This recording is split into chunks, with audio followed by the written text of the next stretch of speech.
우리와 까마귀 밥이 될 사람들이란 제목으로 하나님 말씀을 전하겠습니다. 저 미국 웹스터라고 하는 작은 마을에 자비스라는 한 부인이 살았습니다. 이 부인은 교회 주일학교와 선교원에서 어린이들을 26년간이나 가르치고 보살피는 일을 했습니다.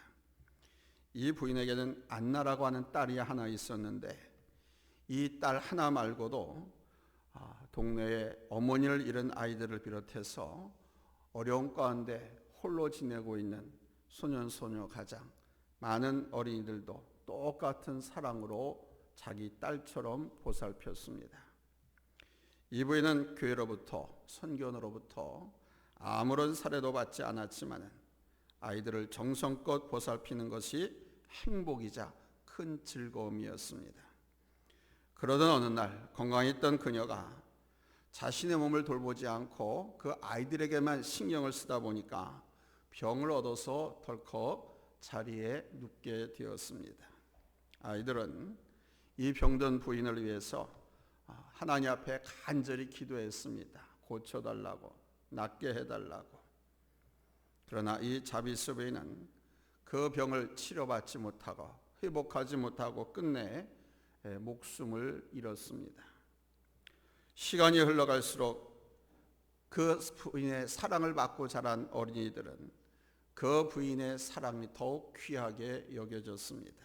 그래서 이 자비스 부인의 일주기 추도식이 마련되었고 식순의 하나로 부인의 딸 안나가 이 추도식에 참여한 대중들에게 자기 어머니에 대한 이야기를 들려주고 난 후 하얀 카네이션을 추도식 제단에 바쳤습니다. 그 카네이션은 이 자비스 부인이 살아있을 때 자기 집안 뜰에 심었던 꽃이었습니다. 잔잔하면서도 큰 감동이 감돌았습니다. 그리고 이 자비스 부인의 이야기가 곧 미국 전역으로 퍼져나갔습니다. 이를 계기로 미국에서 어머니날 운동이 시작되었습니다. 어머니날 운동은 특히 여성들, 부인들의 지지를 받으면서 전국적으로 퍼져나갔습니다. 우리나라는 물론 미국 역사에 있어서 험난했던 시대의 어머니들은 지혜와 용기로 가정을 이끌어 갔습니다. 따라서 미국인들에게 이 어머니나라 운동은 큰 관심의 대상이 될 수 있었습니다. 이러한 사회 이론이 형성되자 미 국회는 1914년 5월 둘째 주일을 어머니 주일로 결정했습니다. 이날 살아계신 어머니에게는 빨간 카네이션을, 돌아가신 어머니의 무덤 앞에는 하얀 카네이션이 놓여지게 되었습니다. 이것이 어머니 날의 유래입니다. 이 어머니 날은 우리나라만 지키는 것이 아니라 전 세계가 지키고 있습니다. 우리나라의 어버이 주일은 선교사들이 교회를 중심으로 해서 어머니 날을 지킬 것을 권면한 것에서 시작되어 1930년 6월 15일 구세군에 의해서 공식적으로 지켜오다가 1914년 정부에서 어버이날로 명칭을 변경해서 지금까지 이렇게 지키고 있습니다. 여러분, 어버이날 하면 제일 먼저 떠오르는 것이 무엇입니까? 효도지요. 우리나라는 예로부터 효도를 모든 도덕의 근본으로 여겼습니다. 시경에는 존경함의 아버지보다 더함이 없고 의지함의 어머니보다 더함이 없다. 아버님이 돌아갔으면 평생을 두고 외롭고 어머니가 돌아갔으면 평생을 두고 슬프다고 했습니다. 부모님을 먼저 보낸 사람들 마음속에는 늘 그리움이 자리 잡습니다. 아버지의 모습이 떠오르고 어머니의 모습이 떠오릅니다. 내 나이 한갑이 넘은 할아범이 되었어도 돌아가신 가친 생각이 문득문득 납니다. 생전 눈물을 보이지 않던 사람들도 부모님이 그리워 눈물이 날 때가 많다고 하지요. 정말 이상합니다. 돌아가신 지 오랜 세월이 지났으면 잊혀질 법도 하건만 그렇지가 않더라고요. 오히려 부모님이 사무치게 그리워질 때가 많습니다. 왜 그럴까요? 부모님의 사랑만큼 큰 사랑을 받아보지 못했기 때문입니다. 그야말로 부모님의 사랑은 한없는 끝이 없는 사랑입니다. 무조건적인 희생의 사랑을 베푸셨고 우리는 그 부모님의 그 사랑을 먹고 자랐습니다. 그 사랑을 어찌 잊을 수 있겠습니까? 당연히 두고두고 생각나는 것입니다. 평생을 두고 생각하지 않을 수 없는 것이 부모님이고 평생을 두고 후회스러운 것이 효도입니다. 살아계실 때, 가까이 계실 때 좀 더 효도할 걸. 이런 후회는 평생을 두고 사무칩니다. 그래서 부모님 생각에 눈물이 더 납니다. 성경은 부모님께 효도하는 문제를 대단히 중요하게 큰 비중을 두고 말씀하고 있습니다. 신명기 27장 16절에는 그의 부모를 경홀히 여기는 자는 저주를 받을 것이라 할 것이요 모든 백성은 아멘 할지니라 그랬습니다.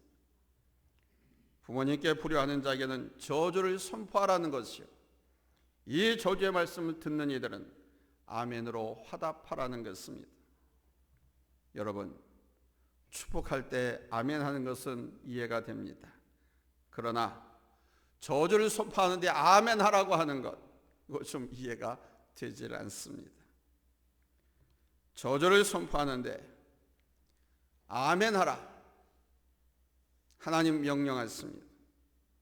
근데 저주를 선포하는데 아멘으로 받아들이고 싶은 사람이 누가 있습니까?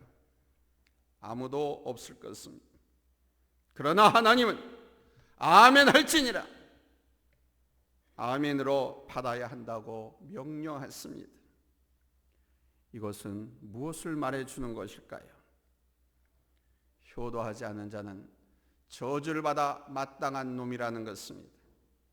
그래서 나는 불효해서 저주받는 자가 되지 않겠습니다라고 하는 결단을 하나님께 보이라는 것입니다. 하나님께서 효도를 그만큼 중요하게 여기신다는 뜻입니다. 서울의 한 목사님의 동네에서 두 가지 놀라운 사건이 일어났다고 합니다. 하나는 자식이 늙은 어미를 제주도 여행시켜 주겠다고 모시고 가서 그 어머니를 제주도에다가 버리고 온 사건입니다. 나올 때 소말의 피를 쏟고 살과 피를 내어주신 그 어머니를 내다버렸습니다. 자식의 목숨보다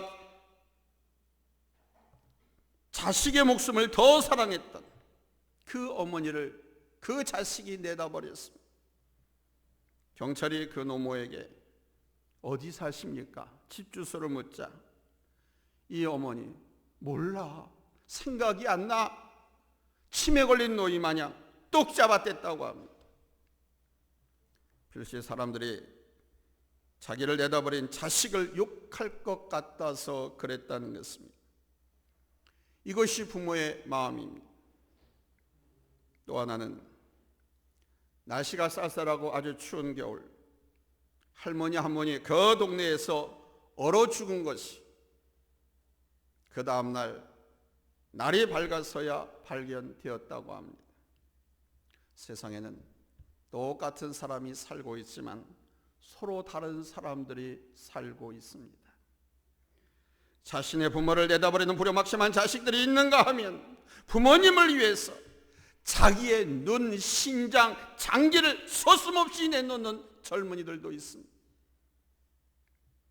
우리나라 효종대왕 때에 한 젊은 부부가 홀로 된 시아버지를 모시고 살았습니다. 이 부부에게는 깐난 아기가 있었는데 농사일이 바쁘다 보니까 부부가 함께 그 할아버지, 시아버지하고 아이에게 깐난 아기를 맡겨놓고 밭에 나가서 일하는 시간이 많았습니다. 어느 날 밭에서 일하다가 아이 생각에 집으로 돌아온 이 엄마, 기절초풍할 장면을 목격했습니다. 시아버지가 낮잠을 주무시다가 그만 그 깐난 아기를 깔고 주무시는 바람에 아기가 숨이 막혀서 죽어버린 겁니다. 이 부인은 울면서 그 아기를 얼른 안고 문 밖으로 뛰어나왔습니다. 혹시라도 시아버지께서 자신이 아기를 깔아주겠다는 사실을 알게 되면 얼마나 괴로워하실까 하고 그 사실을 비밀로 해야 되겠다라고 생각했습니다. 그리고 이 부인은 울면서 그 아이를 안고 밭에서 일하고 있는 남편에게로 달려가서 자초지종을 이야기했습니다.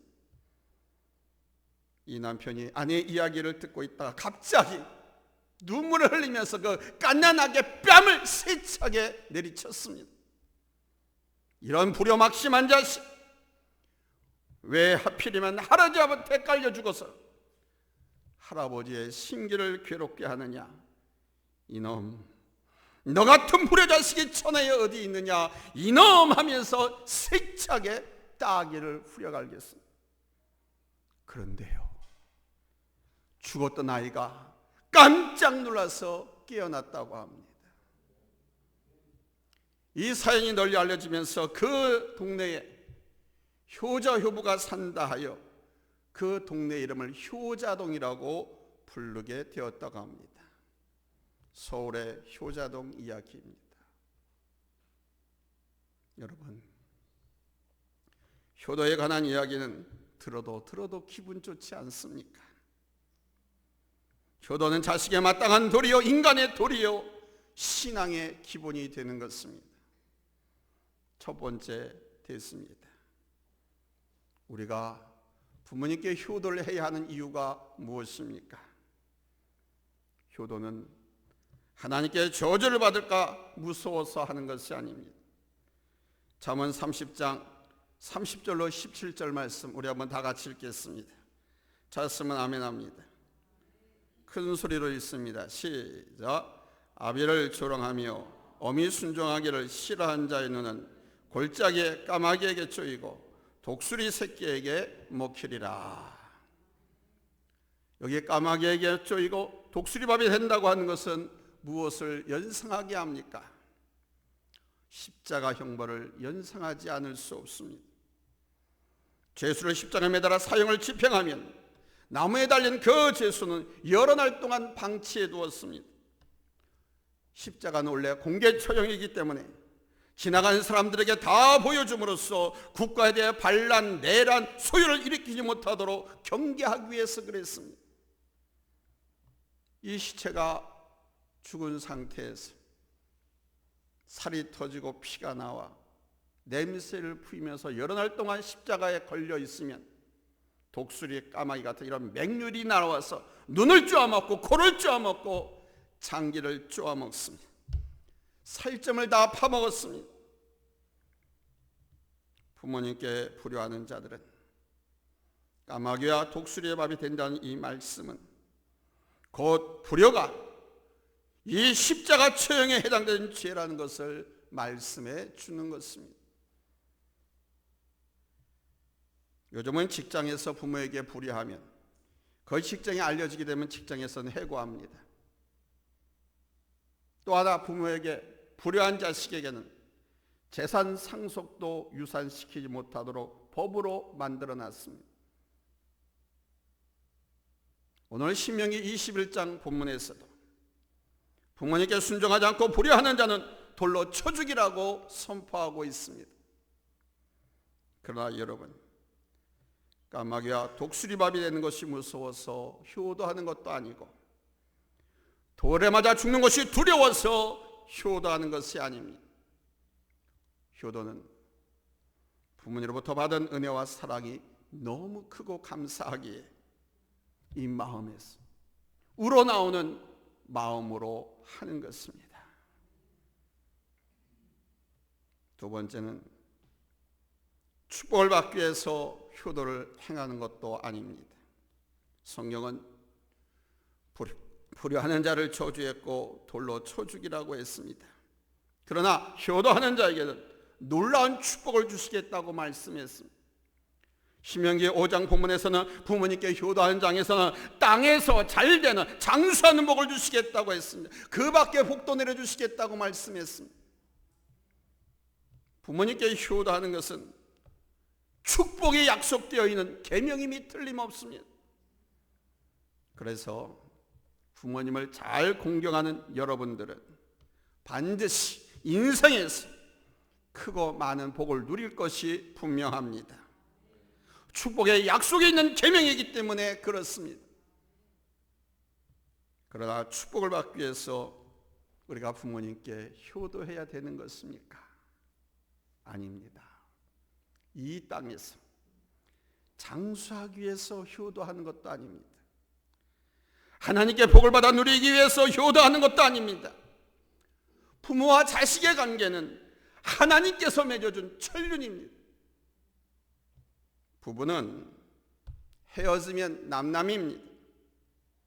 그러나 부모와 자식은 떨어질래야 떨어질 수 없는 하나님이 맺어주신 천륜입니다. 무슨 말이냐? 자식은 부모의 살과 피로 만들어진 관계이기 때문에 아무 조건 없이 그저 그 사랑에 감격해서 공경할 수밖에 없는 것입니다. 아무리 못난 부모라 할지라도 불효해서는 안 됩니다. 인간이라면 도저히 불효를 저지를 수 없는 것입니다. 그럼에도 불구하고 불효를 범하고 심지어 내다버리기까지 하는 사람은 뭡니까? 그는 분명 하나님 앞에서 심판을 받을 수밖에 없는 악한 존재인 것입니다. 부모를 경홀히 여기는 자는 저주를 받을 것이라 하신 말씀은 바로 그런 사람들을 두고 하는 말씀인 것입니다. 간혹 부모님과 다투고 상종하지 않는 자녀들이 있습니다. 부모님과 원수처럼 연락도 끊고 왕래도 하지 않고 사는 자식들이 있습니다. 형제끼리는 오해해서 잠시 그럴 수도 있습니다. 그러나 부모님께는 그러면 안 됩니다. 부모님께 불의하고 상종하지 않는 것은 어마어마한 죄를 저지르고 있는 것입니다. 불효는 죄악 중에서도 가장 무서운 죄악입니다. 성경 말씀대로 까마귀와 독수리의 밥이 되어야 할 만큼 무서운 죄를 짓고 있는 것입니다. 효도란 해도 되고 안 해도 되는 것이 아닙니다.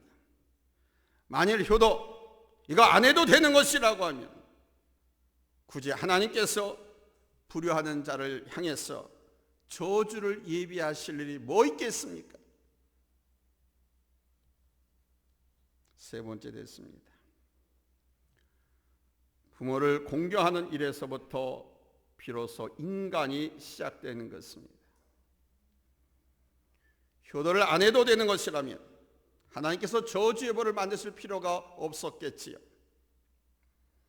저 러시아 공산당, 저 소련 혁명이 있을 때 공산당들은 집들을 모두 태워버리고 국민들이 갖고 있는 곡식을 모조리 없애버렸습니다. 그래서 그 소련 사람들은 먹을 것이 없었습니다. 모두 굶어 죽을 지경이었습니다. 이때 저 러시아에 모스크바를 여행 갔던 유럽의 어느 관광객이 들판에 주저앉아서 어린아이가 젖을 먹이고 있는 어머니를 봤습니다. 이 어머니가 본인과 자식에게 먹일 풀뿌리를 캐다가 어린아이에게 젖을 먹이고 있는 것처럼 생각됐습니다.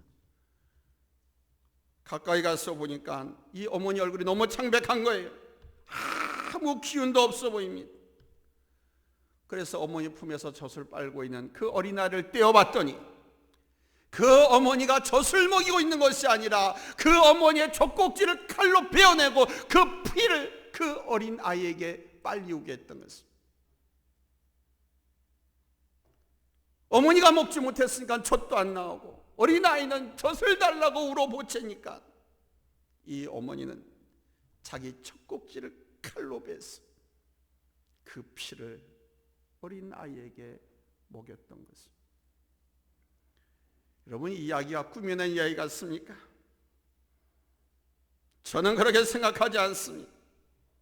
우리의 어머니는 능히 이렇게 살을 베고도 남을 사랑을 보이신 어머니 있습니다. 그 한없는 사랑을 자식들에게 퍼부어주신 분들이 있습니다. 만일 여러분이 먹을 것이 없어 죽어가고 있다면 여러분들의 어머니는 젖꼭지뿐만 아니라 더한 것도 베어서 나를 먹이셨을 분들입니다. 우리 한국의 어머니들처럼 모성애가 강한 민족이 없습니다. 옛날 보릿고개를 넘길 때 우리 부모님들은 당신의 배는 맹물로 채우시고 자식들에게는 양식을 먹이셨던 분들입니다.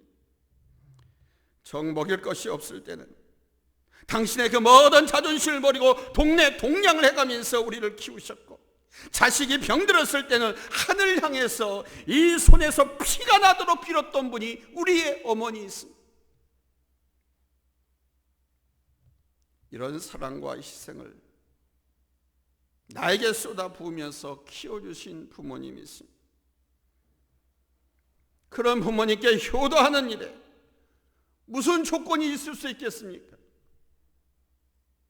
우리의 공경과 효도를 받을 만한 자격이 있기 때문에 효도해야 합니까?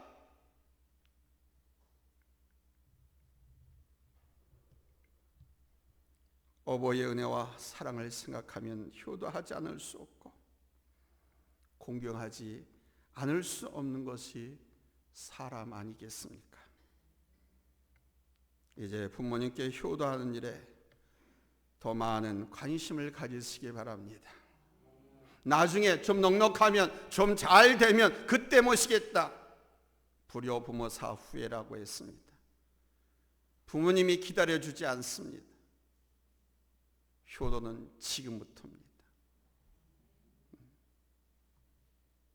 인간이 인간 될 수 있는 것은 내 부모를 공경하는 일에서부터 시작되는 것입니다.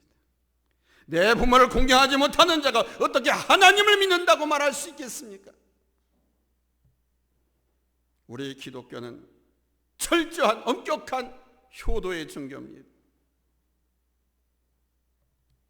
사도 요한은 요한일서 4장 20절에서 이렇게 말씀합니다. 누구든지 하나님을 사랑하노라 하고 그 형제를 미워하면 이는 거짓말하는 자니 보는 바 그 형제를 사랑하지 아니하는 자는 보지 못하는 바 하나님을 사랑할 수 없느니라.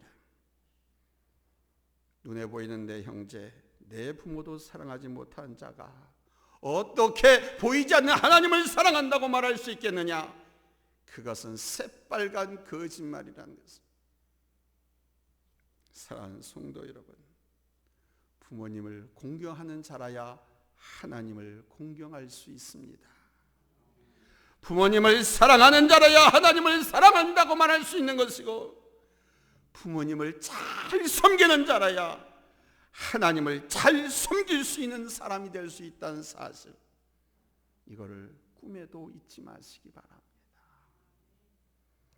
우리가 저 서울 효자동에 사는 효자 효부처럼 하지는 못해도 날 낳으시고 길러주신 어버이의 은혜에 보답하는 자녀들은 되어야 하지 않겠습니까? 오늘 어버이 주일을 맞이해서 부모님의 은혜와 사랑을 다시 한번 생각하고 오늘부터 이제 효심을 다하는 성도들이 될 수 있기를 예수님의 이름으로 축원합니다. 할렐루야. 기도하겠습니다.